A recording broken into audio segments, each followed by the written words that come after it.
En esta ocasión saludamos a Ivonne Telles, docente investigadora de la Facultad de Jurisprudencia de la Universidad Católica de Quito, acá en Ecuador. Le agradecemos por conectarse con HCJB Noticias. Vamos a hablar a través de 89.3 FM Pichincha, las repetidoras en otras ciudades y provincias del país, en línea por hcjb.org y también por nuestro canal de YouTube sobre la situación en Siria. Ha caído Bashar al-Assad luego de estar en el poder de su familia, tipo dinastía, alrededor de 50 años. Algunos analistas hablan de que hay vencedores, hay vencidos, pero en un conflicto generalmente no hay ganadores, pero la situación está cambiando. Hay muchos sectores, como los kurdos, por ejemplo, están preocupados. ¿Cuál es la lectura que podría hacer, doctora Telles, respecto de lo que está ocurriendo ahora mismo en Siria? Y despuesito hablaremos si tendrá eso también alguna incidencia en el resto del mundo, especialmente en América Latina. Claro que sí. Buenos días, muchas gracias por la invitación. Bueno, Siria es un actor estratégico y viene siendo un actor estratégico hace más de 10 años, precisamente porque ha sido el centro del encuentro de contraposiciones geopolíticas. Hemos tenido a Occidente, a Oriente, a Irán, a Turquía, a Estados Unidos, a Rusia, a China, es decir, a grandes países, grandes potencias que han estado enfrentados a través de un conflicto que se conoce como un conflicto proxy, es decir, donde las potencias no se encuentran de manera directa, pero lo hacen indirectamente a través de otros actores. Entonces, Siria reviste de una situación estratégica en el campo geopolítico, adicionalmente también porque es el principal punto de conexión entre Irán y Hezbollah, que es lo que se conoce como la media luna chiita, en donde esta región, entonces, en donde la mayoría de la población es chiita, comienza en Irán, pasa por el sur de Irak, pasaba por Siria, en este caso con el régimen de al-Assad, y ahorita también se queda fracturada. Tenemos adicionalmente el tema por supuesto, de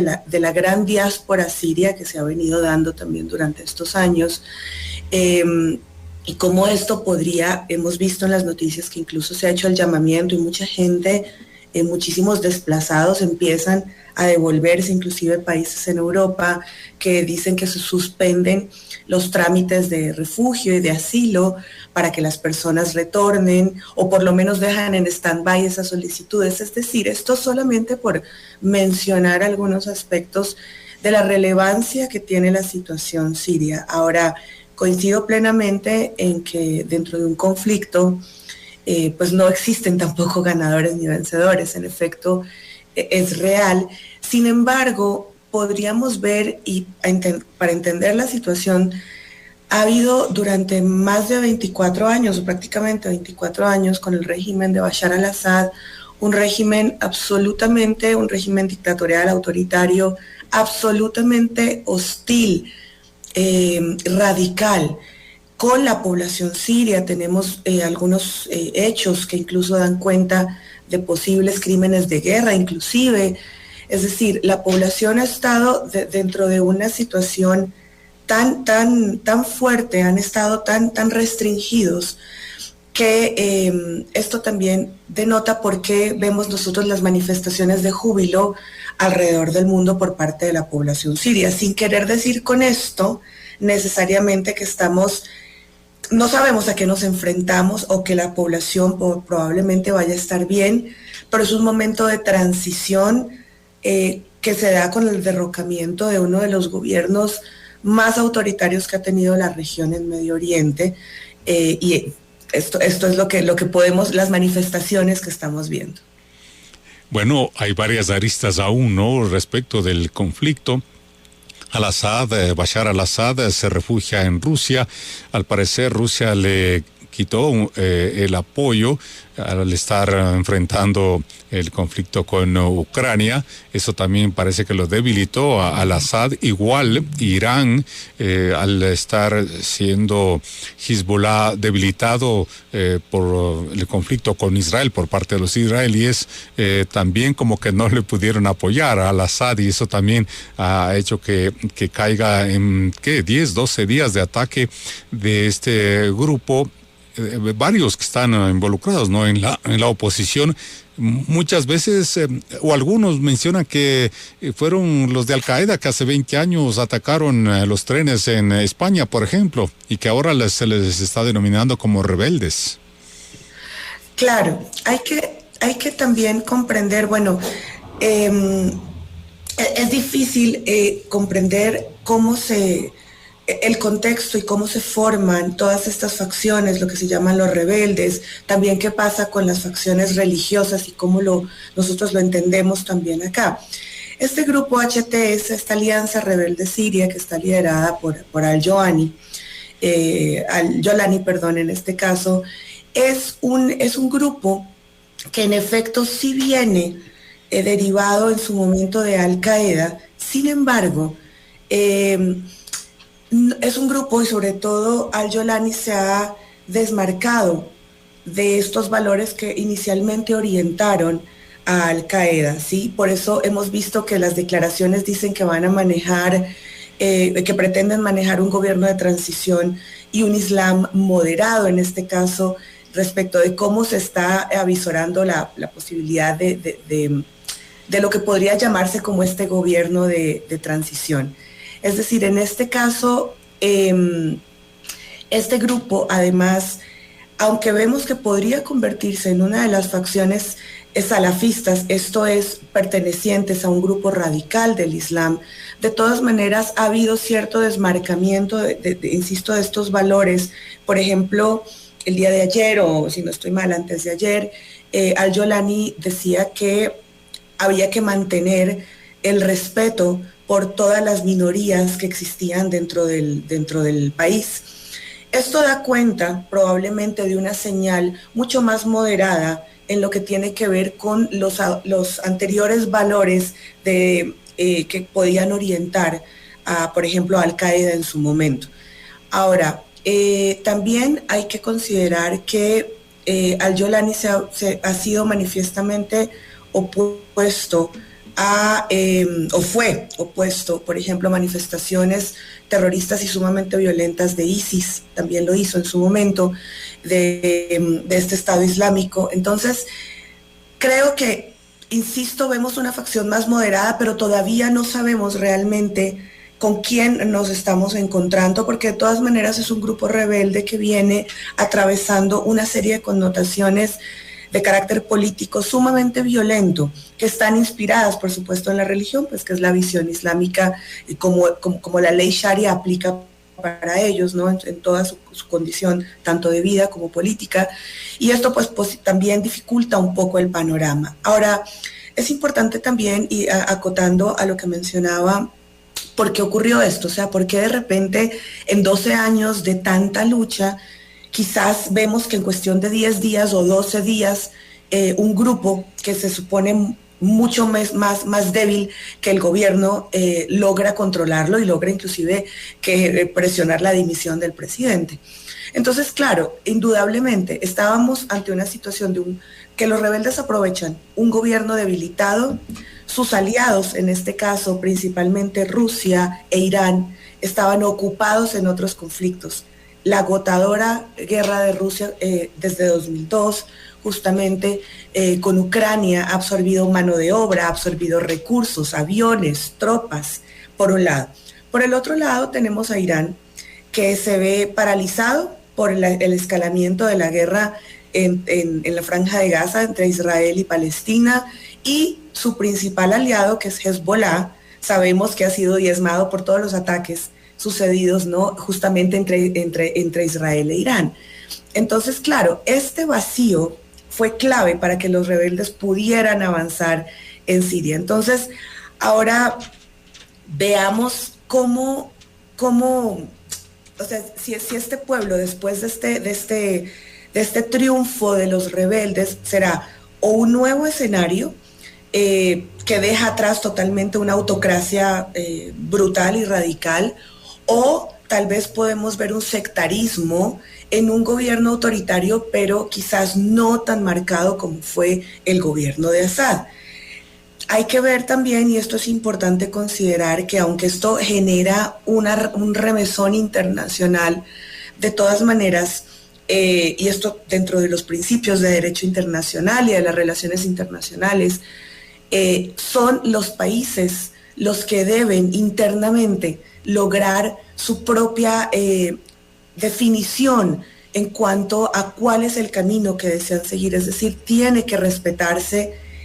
Esto es un tiene, lo digo pues por supuesto con las comillas del caso, ¿no? Pero es necesario que se respete la autodefinición y la libre autodeterminación de los pueblos, en el sentido de que son los sirios los que deberían llevar a cabo este régimen de transición con la mayor libertad posible, así como ha habido acercamientos entre al-Yolani y el ex primer ministro del gobierno de Al-Assad. Debería haber es lo que esperamos, ¿no? Esta transición que ojalá llevara a un proceso de elecciones para que nuevamente pues los ciudadanos pudieran verse representados.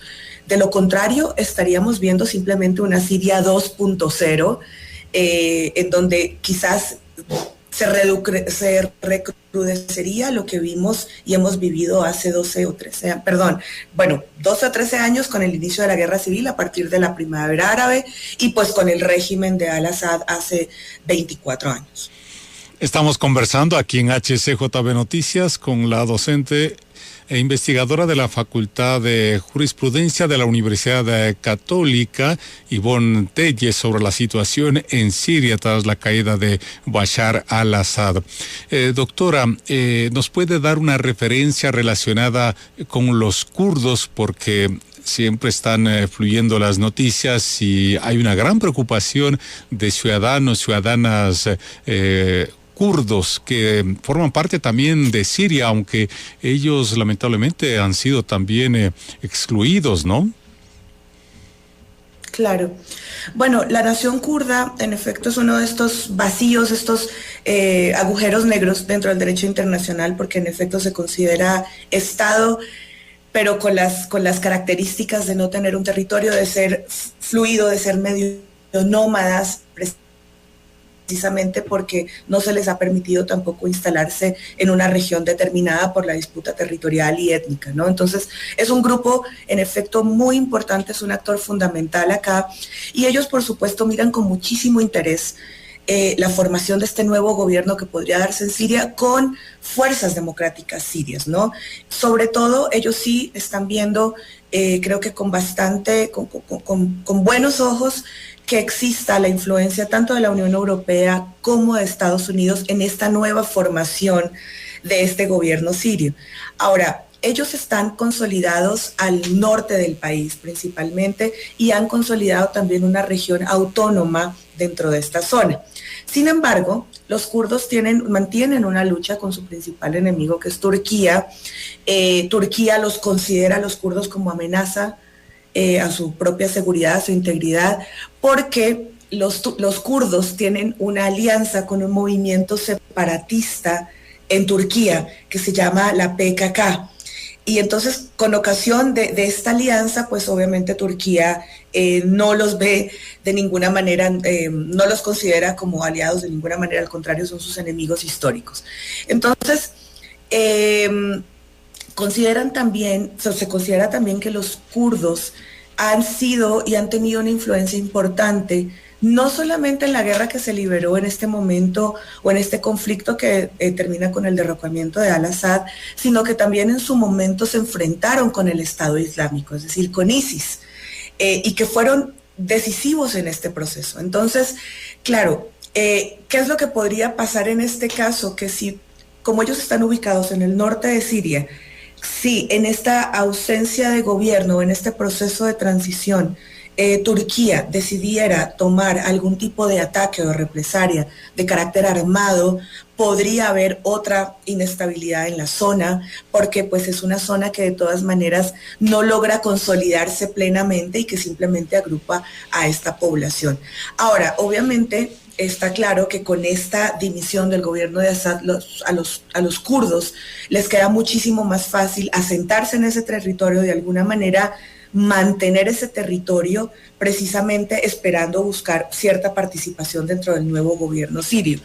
Pero son un punto de conflicto en lo que concierne a la relación directa entre Turquía y Siria. Hemos visto también las opiniones, las manifestaciones del gobierno de Turquía, que pues están muy en línea con aprovechar o favorecer este nuevo mandato, este nuevo gobierno sirio, pero se notan las limitaciones que tiene en su discurso respecto de justamente otras facciones de la población. Recordemos que Siria, en efecto, y con ocasión de la pregunta, está compuesta por una variedad de grupos, de naciones que tienen diferente origen étnico y religioso, facciones religiosas distintas, y esto es lo que dificulta también la convivencia.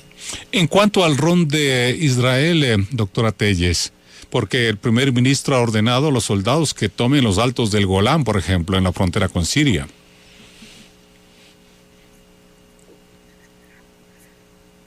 Bueno, Israel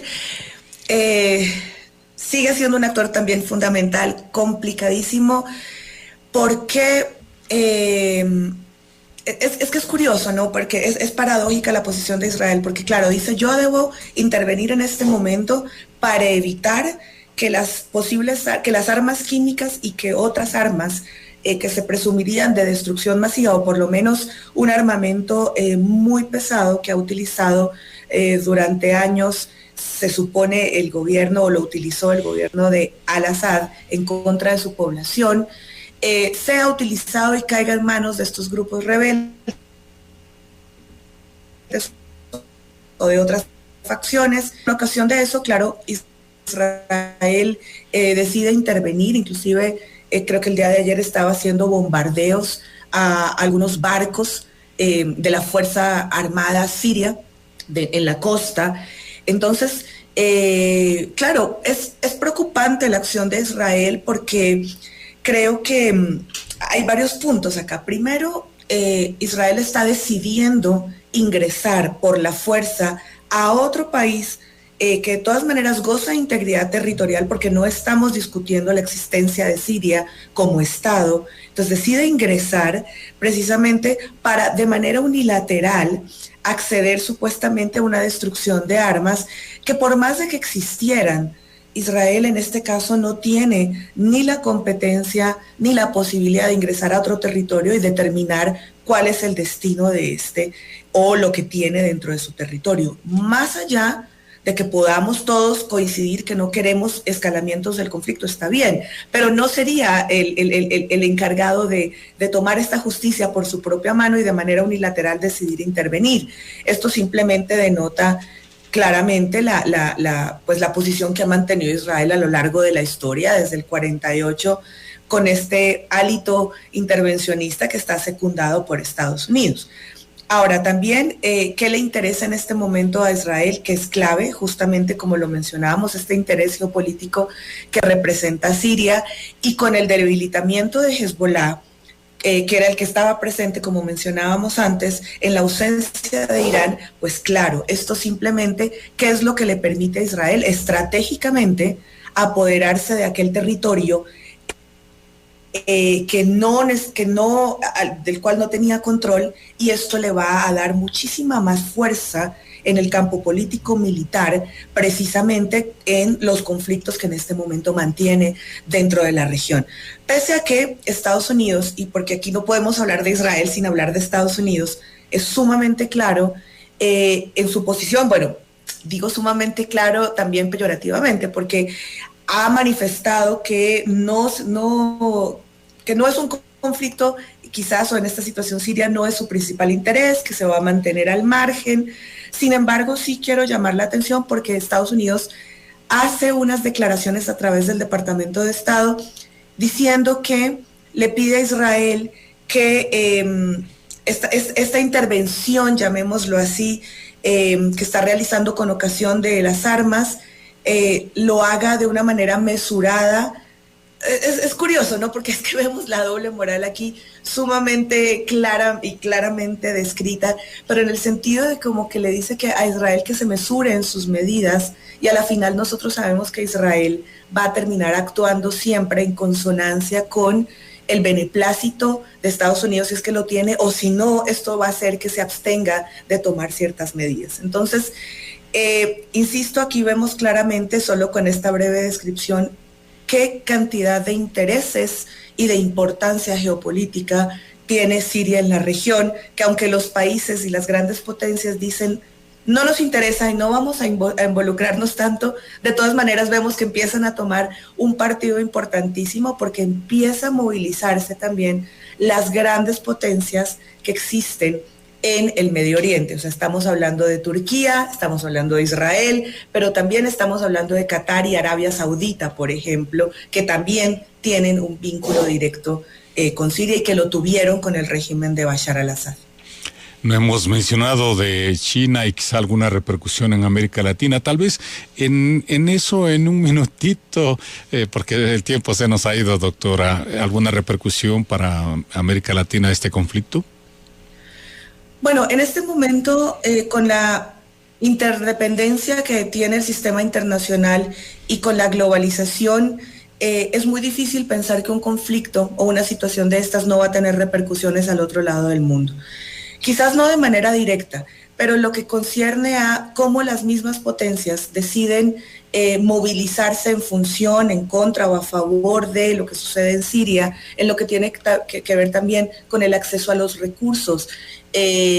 Por supuesto, esto va a tener repercusiones siempre de carácter económico, inclusive también en lo que concierne a la ola migratoria que pudiera o incrementarse dependiendo del curso o por otro lado quizás disminuirse si es que hubiera sirios que decidieran retornar, y esto indudablemente va a tener repercusiones en el resto del mundo. En nosotros creo que las repercusiones de carácter económico, de todas maneras nosotros estamos ligados a los flujos de mercado de Estados Unidos, de la Unión Europea, de China, también de Rusia inclusive, también como actores estratégicos. Entonces, claro que va a tener repercusiones en función de cómo veamos que se alinean las fuerzas y los poderes a partir de los próximos días.